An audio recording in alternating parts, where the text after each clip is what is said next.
गई। और लोगों में क्रिएशन जब रहता है, जब उनका स्वाभिमान और गौरव रहता है, तो क्रिएटिविटी हमारी, जो लोगों की क्रिएटिविटी थी, जो इनिशिएटिव्स थे, वो भी सब अब चले गए। और इस सबको बर्बाद करने में ये जो, माफ करना भैया, ये जो आधुनिक शिक्षा है ना, जिसके हम बहुत गुलाम हो गए हैं, इस शिक्षा ने हमारे इंडिजिनस नॉलेज सिस्टम को, हमारे ट्रेडिशनल सिस्टम को एक झटके में खराब बता दिया।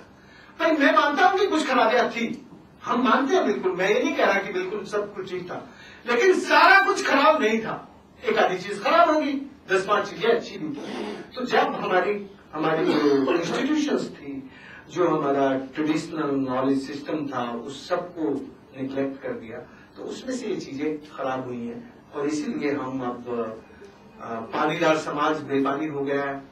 अब ऐसा लगता है कि हमारी आंखों का पानी भी मर गया और हमारे दिल का पानी भी सूख गया है।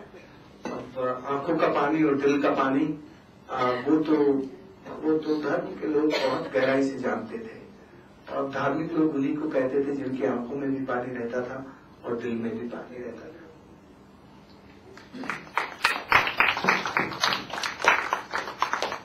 मेरे ख्याल से मैं बहुत ही संक्षेप में जो बात मुझे लगी वो मैं कहना चाहता हूँ। इनका राजन भाई की बातों में आधुनिकता के साथ जो आड़ा तिरछा रिश्ता बनता दिखता है, वो हिंदू धर्म के साथ भी एक खास तरह का आड़ा तिरछा रिश्ता है, एक व्यंग्यात्मक रिश्ता है, एक प्रश्नांकित करने वाला नजरिया है, और सर्वोपरि एक समुदाय को मानते हैं, सामुदायिक ज्ञान को मानते हैं, एक आजादी को मानते हैं। और ये सब इसलिए चूंकि उसमें एक रचनात्मकता थी, रचनात्मकता जो कहीं न कहीं जुड़ी हुई है, रचनात्मकता जो कहीं न कहीं जिनकी जड़ें वही हैं जहां से वो पौधा फल फूल रहा है। और कई उदाहरण लेकर के इन्होंने सिद्ध कर दिया हमारे सामने कि हमें वाकई सीखना होगा वहीं पर जाकर जहां पर चीजें चल रही हैं, जहां पर चीजें, और उन्होंने कई तरह से साइकोलॉजिकल ढंग से भी समझाया, लोगों के दिमाग में उतरने की कोशिश की, संस्कृति में उतरने की कोशिश की, और एक बड़ी कहानी अपने आप में बन गए हैं, बहुत बड़ी मिसाल बन गए हैं हम सबके सामने।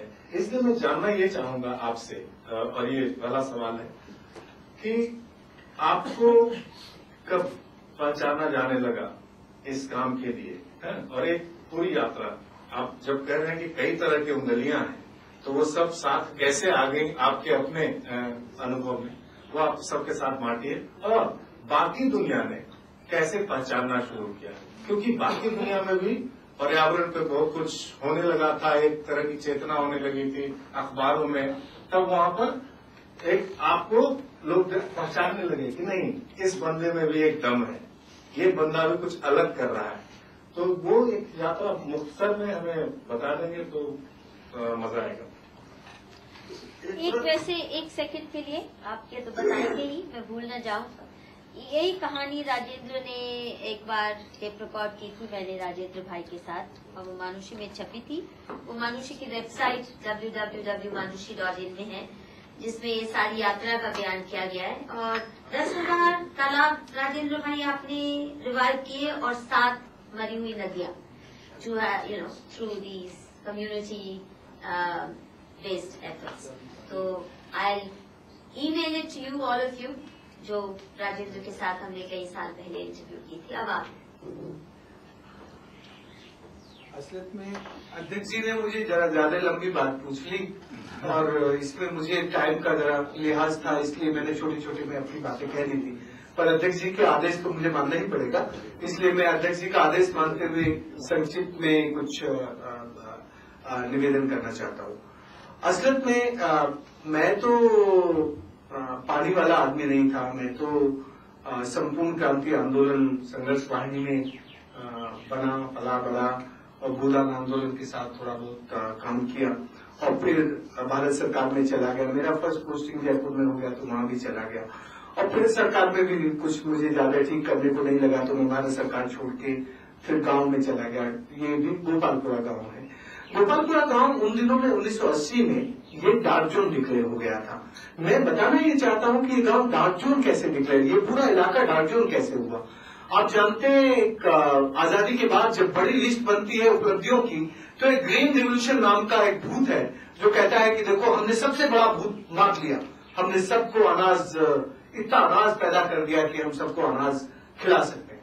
तो इस ग्रीन रिवोल्यूशन में जितनी सब्सिडी दी गई, उस सब्सिडी ने केवल ओवर एक्सप्लॉयटेशन की टेक्नोलॉजी वहां रख के लोगों को कर्जे में दबा के और वो पानी जो भी कुछ था धरती में से निकाल दिया।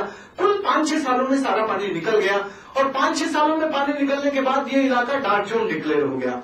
और डार्क जोन जब डिक्लेयर हुआ तो यहाँ के जितने भी जवान लोग थे वो गांव छोड़ के सब शहरों में चले गए थे। गांव में केवल बूढ़े लोग, बूढ़ी लुगाइयां और बच्चे बच्चे थे।